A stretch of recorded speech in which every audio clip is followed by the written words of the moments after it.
Bonjour, Monsieur Bonjour. Raphael. Bonjour. Thank you for Bonjour. having this meeting with me today, this interview. C'est un plaisir. Raphael, I'm very honored that you took the time out of your day to have this with me, so thank you. I'm going to go through some questions and I want to hear about your business and what you did, and also share my story on how I contacted you. Parfait, parfait. Pour moi aussi, c'est un vrai plaisir de vous recevoir, que je garde un bon souvenir de nos échanges. À savoir aujourd'hui, vraiment... Raphael, tell Oui. us about yourself and a little bit about your business. How did you get started? Oui, alors, moi, à la base, je suis coiffeur. Donc, j'ai commencé une carrière de coiffeur. Et j'ai eu l'occasion, au cours de ma carrière, de découvrir l'univers de la perruque. J'ai travaillé chez un perruquier pendant 2 ans. Et pour moi, ça a été quelque chose comme une révélation. Quelque chose de passionnant de travailler la perruque parce que c'est un domaine extrêmement diversifié. Et en même temps, ça permet... Alors, bien sûr, ça touche beaucoup de domaines. Ça touche le milieu du spectacle, bien entendu. Ça touche également le milieu de la maladie. C'est-à-dire que... c'est tellement... Il y a tellement de demandes différentes au niveau des perruques, que ce soit pour le particulier ou pour le spectacle ou pour la publicité ou autre. Il y a beaucoup de demandes. Et il y a une vraie création dans la perruque, beaucoup plus que pour la coiffure traditionnelle. Quand on transforme quelqu'un pour les besoins d'un spectacle, c'est un côté magique. Mais quand on permet aussi à quelqu'un qui a perdu ses cheveux suite à un traitement de chimiothérapie, la transformation est de voir c'est même pas le plaisir, c'est de voir en quelque sorte ces personnes qui traversent cette épreuve retrouver un peu confiance en elles, parce que la chevelure chez une femme, c'est quelque chose d'extrêmement important. C'est vraiment où il y a un résultat, voilà. La transformation qui mène à un résultat, c'est toujours quelque chose d'intéressant professionnellement. Je veux juste préciser quelque chose concernant la maladie. La perruque, autant le traitement lui-même, quand on traverse ce qu'elle a traversé, un traitement de chimiothérapie, le traitement est déjà très lourd. Mais la perte des cheveux occupe vraiment une place importante et un traumatisme, si ce n'est plus important, chez la femme. Donc, retrouver ses cheveux, c'est retrouver sa féminité, c'est retrouver confiance en soi. Et ça, c'est hyper important. Et c'est quelque chose qu'on a vécu un peu ensemble, à distance, parce qu'on ne se connaissait pas, et de voir le plaisir que ça lui a procuré. Moi, je sais que quand j'ai su l'existence de la maladie, je n'ai pas attendu ni qu'elle m'envoie le règlement, ni rien. J'ai immédiatement envoyé la perruque, parce que pour moi, il y avait urgence, pour qu'elle l'ait dès que besoin pendant son traitement. I'm gonna cry. Okay, so I'm gonna talk about that because, so when I went to my oncologist, she says to me, "I'm going to say something, and you're going to cry." And then she said, "You're gonna start chemo, and you're gonna lose all of your hair." So you got it completely right, because cancer takes so much from you, more than just your health, but your self-confidence. So you got it exactly 100%. So I wanted to share the story with you on how I found you, because I don't think you know. So in 2019, I came to Paris with my husband, Jake, and we went to Crazy Horse. Yeah. And I loved the wigs. Mm-hmm. I love them. So after the show, he says, "Are you going to buy a wig?" And I said, maybe. So we looked and unlooked, and I said, you know, I don't think so. Like, where am I going to wear it? Right? Where am I going to wear it? It's okay. He said, no, buy one, buy one, buy one. I said, no, it's okay. I don't need it. 1 year later, I was diagnosed with cancer, and my oncologist told me that awful thing, you're going to lose your hair. I cried and I cried, I cried all day, all night. I went to bed, and in the morning, I woke up, and I woke up like, I want that wig from Paris. That was the first thing that I wanted when I woke up that morning. I just knew I had to have it. And that's when I found you on Instagram and I contacted you. On May 10th, 2020, I messaged you. You replied right away. It was the pandemic. Everything was closed. The banks were closed. The world was closed. Mm-hmm. On May 12th, 2 days later, you shipped my wig. No payment. No nothing. Why did you trust me? Parce que pour moi, la priorité, c'était qu'elle ait sa perruque au plus vite. Quand il s'agit de la maladie, je suis très sensibilisé par ça. Moi, je suis déjà partenaire d'une association ici qui aide les femmes atteintes de cancer, à qui on offre des perruques quand elles n'ont pas les moyens d'en acheter. Donc, c'est vraiment une question qui me sensibilise énormément. Donc, moi, j'entends maladie, pour moi, il y a urgence. Paiement ou pas, de toute façon, j'ai envoyé la perruque, puis j'avais confiance. Maintenant, à la limite, elle ne m'aurait pas payé, puis c'est tout. So you work a lot with cancer patients. Pas seulement cancer, j'ai aussi énormément de jeunes femmes qui ont des alopécies génétiques, des chutes de cheveux androgénétiques ou autres. Et donc, il existe heureusement aujourd'hui ce type de produit. Quelquefois, ce n'est pas des perruques, c'est seulement un volumateur. Et ça permet au moins de pouvoir retrouver. Pareil, c'est la même chose. Il n'y a pas la maladie, mais il y a le complexe de ne pas avoir suffisamment de densité de cheveux. Chez un homme, c'est moins grave, mais chez une femme, c'est très mal vécu. Et il y a des jeunes femmes qui ont ce problème aussi. Donc, j'ai cette clientèle-là également.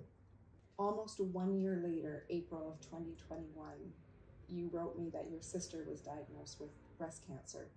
Is that correct? Exact, exact. And during that time, I was creating the creams for oui, je me chemotherapy. souviens, elle m'a envoyé une crème pour ma sœur, oui. And I sent you the sample from the lab. No name, no packaging, nothing. Yes, I just sent you the samples for her as soon as I could. I wanted to bring her the actual package. So this is the gift of strength and courage. Yeah. So these are the samples, but now that it's a real product. So she has it for the body and for the face. To undergo any treatment or any skin. C'est les crèmes qu'elle fait. Compromising of the skin for anything, not just cancer treatment, but any sort of compromising of the skin. Okay. And this is for her. For my sister? Okay, thank you. Yes, thank you very much. C'est une crème pour le corps et pour le visage? You're a good man. Yeah. You're a very good man. Whew, okay. Do you have the very first wig you ever made? Non, c'est trop loin. C'est trop loin et j'en ai fait tellement que non. And how many years have you been doing this? La coiffure, à peu près 59 ans. Et la perruque, 52 ans. I think there's something in the water in Paris. Et j'ai toujours la même passion comme au premier jour. Je viens le matin travailler avec plaisir parce que chaque jour est un jour différent, avec des rencontres différentes, avec des demandes différentes. Et c'est ça qui fait que on ne s'ennuie jamais, quoi. Il y a toujours quelque chose de nouveau. Et les demandes sont très variées. Par exemple, j'ai fait il y a 3 ans 80 perruques pour Yves Saint Laurent pour une exposition sur Betty Catroux à la Fondation Musée Saint Laurent. Récemment, c'est La Durée qui m'a commandé des perruques de Marie-Antoinette avec des plumes, des trucs pour les 160 ans de la maison. Voilà, c'est très diversifié. Wow. Voilà. I'm with a celebrity. Non, je suis toujours très étonné quand je vois l'intérêt qu'on porte à mon travail. Parce que moi, je le fais modestement, simplement et par passion. Et j'ai eu beaucoup d'interviews, beaucoup de reportages et de choses comme ça. Et à chaque fois, je suis un peu surpris. Mais tant mieux, tant mieux. On ne va pas se plaindre de ça. Pour moi, c'est une activité artisanale. Hein, je travaille quasiment presque la perruque seule. Hein. Et en plus, je n'ai jamais appris la perruque. J'étais totalement autodidacte en perruque, c'est-à-dire que j'avais une formation de coiffeur et la perruque, j'ai appris sur le tas. Et d'ailleurs, dans les premières années où ça faisait seulement 1 an que je faisais des perruques, et on a eu une commande pour le Casino de Paris qui était un cabaret avant, avec Zizi Jeanmaire, il y avait une revue dont Yves Saint Laurent faisait les costumes. Donc là, j'ai eu à faire 120 perruques pour le spectacle, toutes très différentes. Et ça a été pour moi les premières perruques de spectacle. Wow! Avant d'arriver là. Wow, that was before I was born. He has a beautiful soul and a very good vibe. Merci. Vous aussi. Thank you. Elle aussi. C'est peut-être pour ça qu'on s'est ressenti à distance comme ça. Do you remember who purchased your very first wig that you made? Alors, les premières, c'était plus des prothèses capillaires pour les hommes. Non, voilà, on travaillait pour les particuliers. Là où je travaille, on travaillait pour les particuliers. Et on a eu cette commande du Casino de Paris où là, on a fait les premières perruques de spectacle. Let's talk about Crazy Horse and how this came to be and this iconic bob. Where did it come from? How did it come to be? Tell us the story. Moi, je travaille pour le Crazy Horse depuis 26 ans. Je les ai sollicités quand j'ai appris que l'ancien perruquier qui travaille pour eux a quitté. Donc c'est là que j'ai sollicité. C'était la fille du directeur qui était décédé, Bernardin, qui avait repris. Et donc je les ai appelés, ils ont souhaité me rencontrer. Et là, la directrice de l'époque m'a demandé si je pouvais lui réaliser une perruque que mon prédécesseur n'avait pas pu lui faire. Je lui ai réalisé et depuis, la collaboration a continué. Je ne suis pas à l'origine de cette coupe. Ce n'est pas moi qui ai créé cette coupe. Maintenant, moi, j'ai créé la couleur, la variété de couleurs dans les perruques du Crazy Horse. C'est-à-dire qu'avant, il y avait une ou deux ou trois couleurs. Et un jour, j'ai eu une demande de faire pour la revue Tabou, là-bas, où on voit les perruques toutes en couleur, des perruques un peu gaufrées, plus volumineuses. Et là, la directrice m'a demandé plusieurs couleurs différentes. Et ces couleurs n'existaient pas dans le commerce. Je les ai faites, moi. Mais c'était pour le tournage d'un DVD. D'accord? Ensuite, elle les a voulues sur scène. Le problème, c'est comme c'est du synthétique, le synthétique ne se teint pas. Moi, j'ai réussi à les colorer dans les couleurs qu'elle a voulu, mais je lui ai dit, par contre, il ne faut pas les laver, sinon la couleur en grande partie s'en va. Alors, suite à ça, on a fait des perruques, puisqu'après, ils les ont voulu sur scène. Je leur ai fait des perruques, mais avec une fibre déjà teintée d'origine. Et là est née la variété de couleurs, puisqu'il y avait 14 couleurs différentes. Wow. Ah, oui. Alors maintenant, toujours dans le tableau final, il y a toujours plusieurs couleurs. Elle a dû voir quand elle y est allée. Et c'est la fameuse coupe, ce qu'elle appelle Bob, c'est la fameuse coupe au carré, très graphique. C'est un peu l'image, la signature du Crazy Horse. Vous voyez par exemple cette affiche là, la blanche là. On peut regarder l'affiche sans voir le nom. On sait tout de suite que c'est le Crazy Horse. Parce que c'est une signature. Yes, absolutely. Absolutely. How do you know if a wig is good quality, real or synthetic? C'est l'expérience. C'est l'expérience. Entre le cheveu naturel et le synthétique ou la qualité tout court. Vous savez, quand on a une formation de coiffeur, on a l'habitude de travailler la matière. On sait, moi je peux reconnaître l'origine d'un cheveu, si c'est un cheveu européen, ou si c'est un cheveu indien, ou si c'est un cheveu asiatique. Vous voyez, ça je peux le faire. Maintenant, dans le synthétique, en général, la qualité est à peu près la même. Ce qui varie souvent, c'est le type de montage. Il y a différents types de fabrication, pratiquement. Ça ne se travaille pas du tout de la même manière, parce que le synthétique est une matière plastique, hein, c'est du polyester, et il est mis en forme par la chaleur, et la chaleur peut le déformer. Voyez? Donc, c'est très délicat à travailler. Some wigs can be expensive, and specifically in the United States, you have to pay for your health care. So I was very fortunate in Canada, my chemotherapy, radiation, everything was paid for by the government. We have a large audience in the United States, so they have to pay for their cancer treatment, and then they have to look for a wig. So if someone can't afford a very good quality wig, what should they be looking for? Dans les perruques, il y a une gamme de prix très étendue. On peut trouver des perruques à des prix très bas. Même sur Internet, si on regarde, il y a vraiment des perruques très bon marché. Après, ce qui est important, c'est l'adaptation de la perruque. C'est la coupe. Alors souvent, les personnes qui vendent des perruques sont des vendeurs, mais ne savent pas les couper et les coiffer. Donc, ce que j'ai à conseiller, c'est d'avoir affaire à un professionnel, tout simplement. Un professionnel qui va les conseiller. Et c'est vrai que il n'y a pas beaucoup de gens très spécialisés dans les perruques. Et pourtant, il y a un vrai marché. So, great advice. And going back to professionals in the studio, what has been the most rewarding having your studio and the biggest challenge? Je crois que rien n'est plus gratifiant que de voir quelqu'un transformé avec une perruque être heureuse. Voilà. La récompense, c'est ça. Quand j'ai une jeune femme qui a vraiment besoin de compenser une perte de chevelure ou un besoin de perruque suite à un traitement de chimio et qu'on la transforme, c'est ça, c'est une vraie récompense. C'est très gratifiant.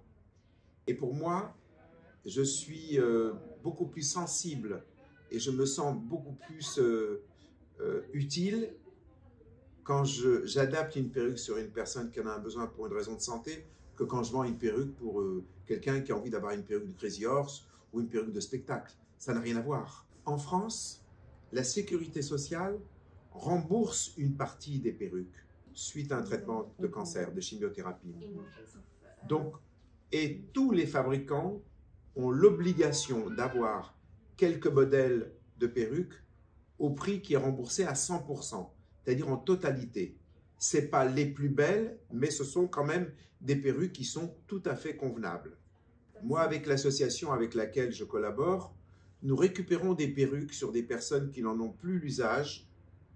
Je les remets en état et on les offre à des personnes qui n'ont pas les moyens d'en acheter, qui sont envoyées par les hôpitaux ou par la Ligue contre le cancer.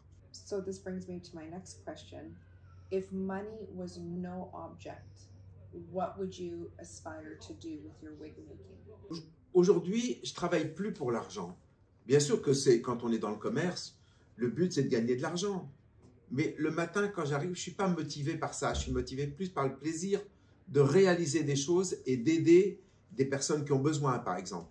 Ou de créer pour quelqu'un qui en a besoin pour un spectacle. Voilà. C'est ça, là, encore une fois, c'est ce qui me motive en tout cas. Aujourd'hui, en France, il y a une vraie crise avec le problème de la retraite. Bon. Moi, j'ai dépassé déjà de 10 ans l'âge de la retraite. Je pourrais m'arrêter depuis 10 ans. Mais je continue parce que j'ai encore plaisir à travailler. That's how you know that you love what you do. Mais je refuse jamais de recevoir des jeunes qui ont besoin de conseils et de choses comme ça. La transmission, c'est important. C'est important. So, because we have such a large audience in North America, and maybe someone can't come to Paris, but they want to buy your wigs, how can they purchase them? On peut faire à distance. Les perruques, il y en a partout. Aux États-Unis, il y a beaucoup de choix. Au Canada, je suis sûr que oui. Il n'est pas nécessaire de commander une perruque à Paris, surtout quand on sait que toute la fabrication est faite en Asie. Toutes les perruques sont fabriquées en Asie. Donc, aux États-Unis, il y a peut-être plus de choix encore qu'en France. You're being very humble.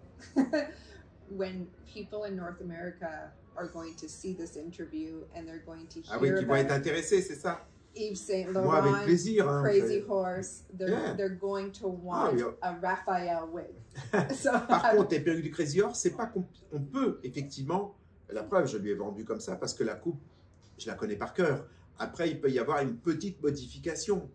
La personne qui achète une perruque à distance, elle peut, si elle a besoin, ou raccourcir la frange, ou raccourcir un peu le bas si c'est nécessaire. Mais en général, il n'y a rien à faire. Puisque je vends des perruques à la boutique du Crazy Horse, ils les vendent comme ça, coupées déjà. Et ils ont la possibilité, s'il y a besoin d'avoir une rectification, d'envoyer la cliente et moi je la recoupe gratuitement. Mais je ne vois pratiquement personne. C'est que les perruques tombent toujours parfaitement bien. C'est très rare que quelqu'un vienne.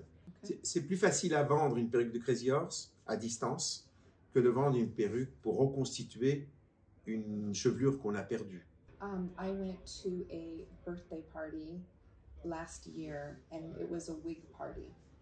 And I wore my wig from you. Okay. And one of the girls, she's a performer in Las Vegas, she looked at me and she said, "That's a Crazy Horse wig."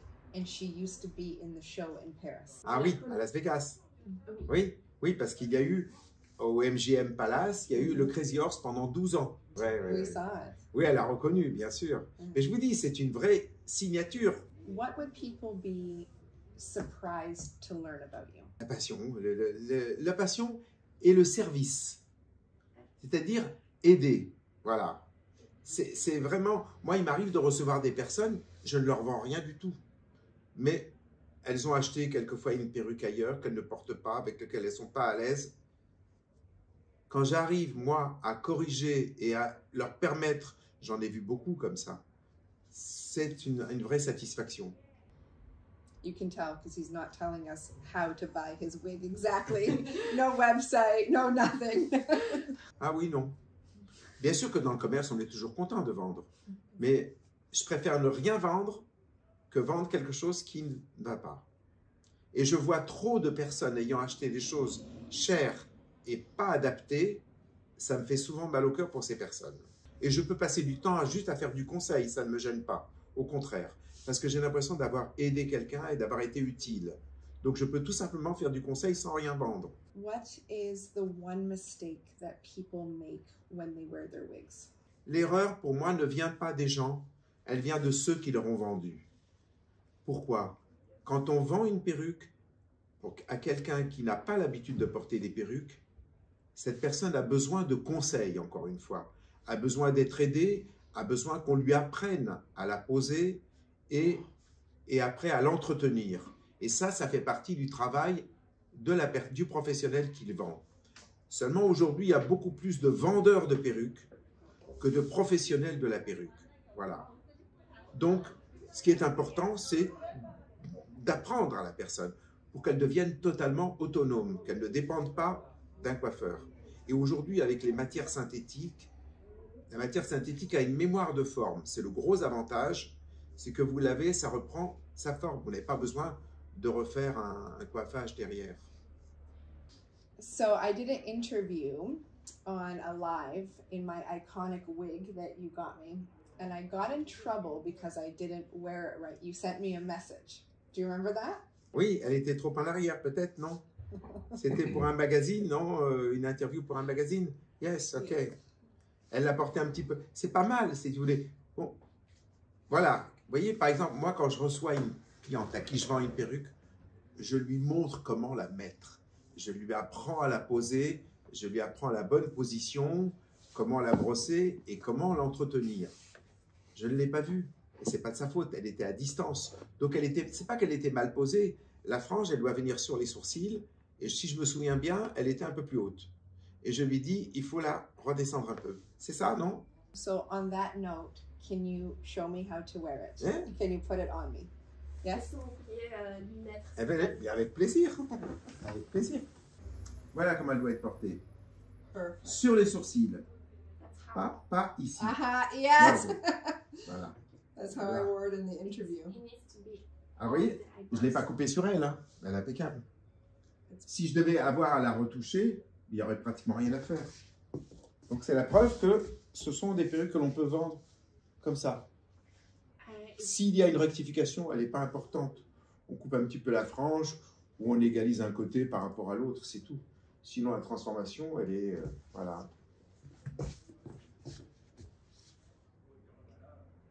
Et alors, l'avantage de cette coupe, c'est qu'on ne peut jamais la mettre de travers. Si on la met mal, on a la frange qui est de travers ou on a un côté plus long que l'autre. Parce que tout ça, ça sert de guide. Merci beaucoup. Thank you On so enlève? much. No, I'm going to wear it. No, I'm going to wear it. Yes. Vous allez au Crazy ce soir? I hope so. Ah, yeah, magnifique. hoping we can go. Quand elle la brosse, il faut qu'elle la brosse bien à fond. Avec une brosse qui a un poil dur, comme ça, ou comme ça. Wow. Beautiful. Beautiful, beautiful. Thank you so much. Ah, mais c'est un plaisir. Thank you. C'est un plaisir. Thank you so Et much. puis, surtout de vous savoir en pleine forme.